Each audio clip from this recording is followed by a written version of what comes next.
ছোটবেলার সেই গল্পটা আপনারা সবাই হয়তো জানেন যে একদিন এক মাঝি আর এক বিদ্বান ব্রাহ্মণ পণ্ডিত নৌকা করে নদী পার হচ্ছিল। ব্রাহ্মণ মাঝিকে নানা প্রশ্ন করছে যে তুই এটা জানিস কি না। মাঝি সব উত্তরই বলছে না ঠাকুরমশাই আমি জানি না। তখন ব্রাহ্মণ মাঝিকে বলল, দেখছি তোর জীবন 12 আনাই বৃথা বেটা। কিছুক্ষণ বাদে আকাশে কালো মেঘের উদয় হলো, নদী উত্তাল হয়ে উঠল, নৌকা দুলছে। তখন মাঝি ব্রাহ্মণ পণ্ডিতকে জিজ্ঞাসা করলেন যে ঠাকুরমশাই আপনি সাঁতার জানেন কি? নৌকা তো যে কোনো সময় উল্টে যাবে। তখন ব্রাহ্মণ পণ্ডিত উত্তরে বললেন, আমি সাঁতার জানি না। তখন মাঝি বলল, ঠাকুরমশাই আপনার জীবন তো 16 আনাই বৃথা। ঠিক তাই আমাদের ছেলে মেয়েদের বলছি, তোমাদের জীবন 16 আনা বৃথা হয়ে যাবে যদি না সঠিক পরিকল্পনা করো।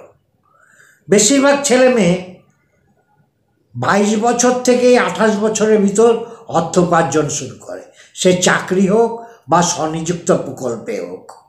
তারপরেই বিবাহ, সুন্দরী বউ, তারপরেই সন্তান জন্ম, সুখের সংসার।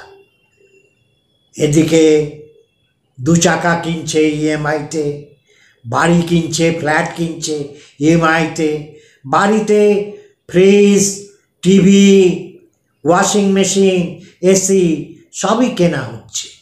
কিন্তু ভাগ্যদেবী হয়তো অন্য কিছু ভাবছে। মৃত্যুরূপ ঘাতক লুকিয়ে রয়েছে, যে কোনো সময় সে ঝাঁপিয়ে পড়বে। আমরা এই মূল সত্যটা প্রায় ভুলে যাই।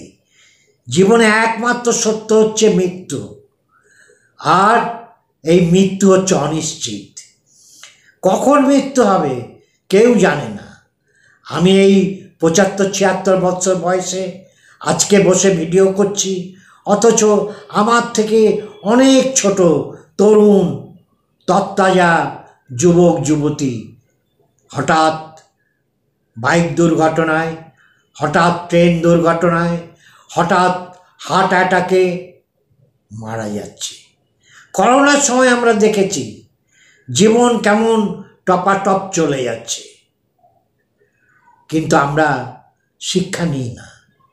এখানে আমাদের জীবনকে, আমার প্রিয়জনদের সুরক্ষার কথা আমাদের সবচেয়ে প্রথমে ভাবতে হবে।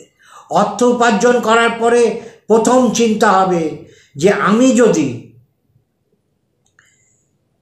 ইফ সামথিং হ্যাপেন্স, আমার যদি মৃত্যু হয়, যিনি একমাত্র উপার্জন করেন, তাহলে তার পরিবারের প্রিয়জন, স্ত্রী, সন্তান, বাবা মা যারা তার উপর নির্ভরশীল, তারা যাতে স্বাভাবিক জীবনযাপন করতে পারে।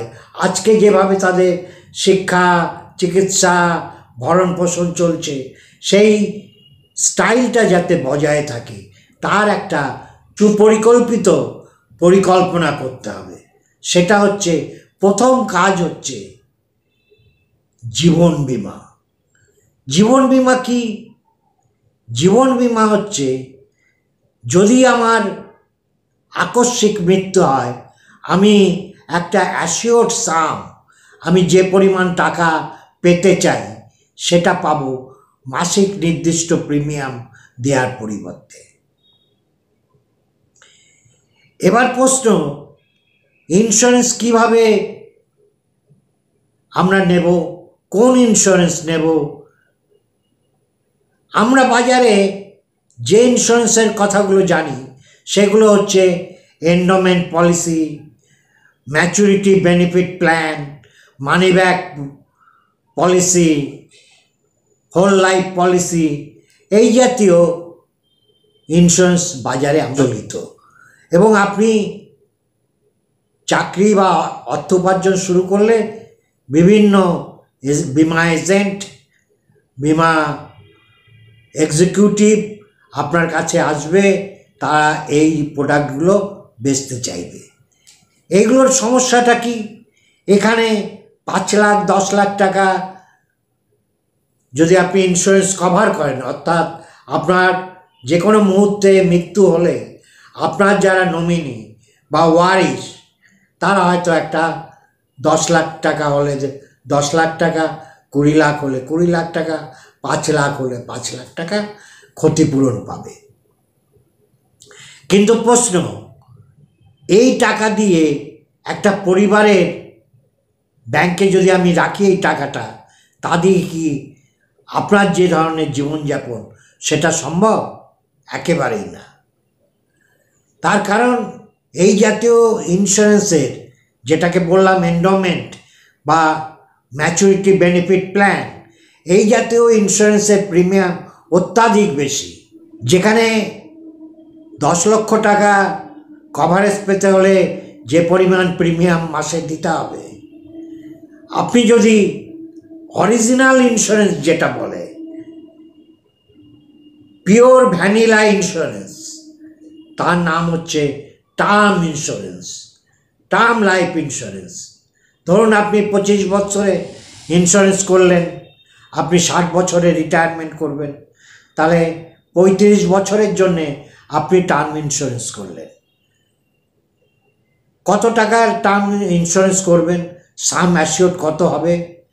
পণ্ডিতরা বলছেন, বিশেষজ্ঞরা বলছেন যে আপনার বাৎসরিক আয় যত, তার অন্তত 20 গুণ আপনার সাম অ্যাসিওর্ড হওয়া উচিত। অর্থাৎ আপনি ইন্স্যুরেন্স করার পরে যদি আপনার কোনো অঘটন ঘটে, তাহলে যে টাকাটা পাবেন ইনফ্লেশনের এফেক্টটা বাদ দিয়ে এবং আপনার যে সমস্ত লোন নিয়ে আছে সেই লোনের ডিউসগুলো শোধ করার পরে যে টাকাটা থাকবে, তা দিয়ে আপনার সংসার, আপনার প্রিয়জনরা সুন্দরভাবে জীবনটা কাটাতে পারবে। কিন্তু অনেকে বলবে, আরে আপনি এ কী বলছেন? টার্ম লাইফ ইন্স্যুরেন্সে কিন্তু ম্যাচুরিটি পিরিয়ডের পরে আপনার যদি মৃত্যু না হয়, আপনি কোনো টাকাই পাবেন না, পুরো টাকাটাই আপনার জলে চলে যাবে। আর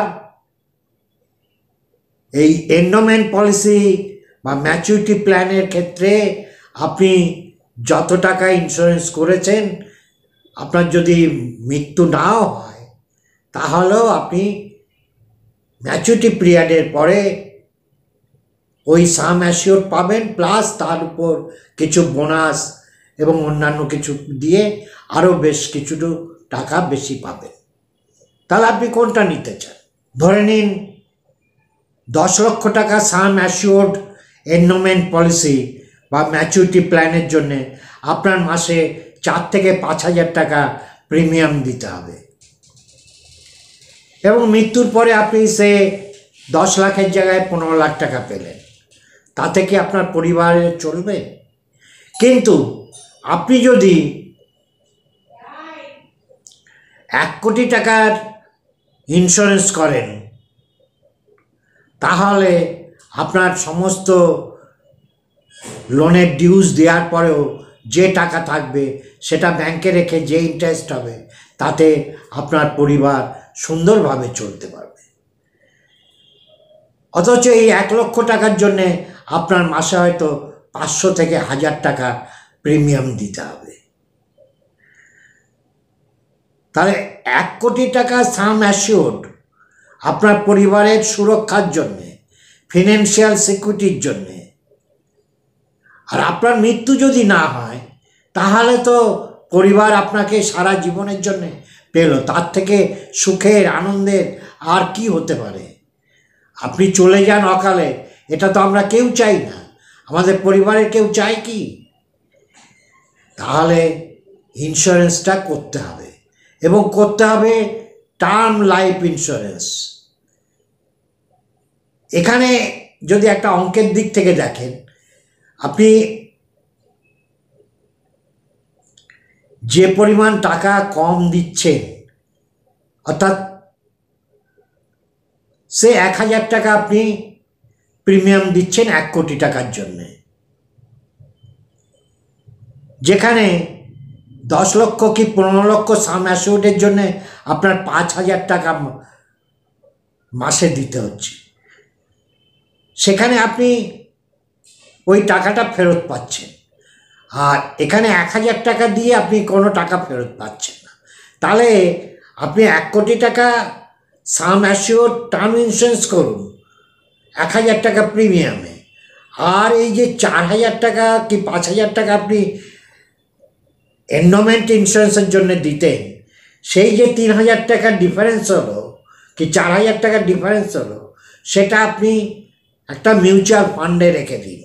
তাহলে দেখবেন এন্ডোমেন্ট পলিসির শেষে যে পরিমাণ টাকা আপনি পেতেন তার থেকে অনেক অনেক বেশি টাকা আপনি মিউচুয়াল ফান্ডে ওই ডিফারেন্সটুকু প্রতি মাসে সিপের মাধ্যমে ইনভেস্ট করে অনেক অনেক বেশি টাকা পাবেন।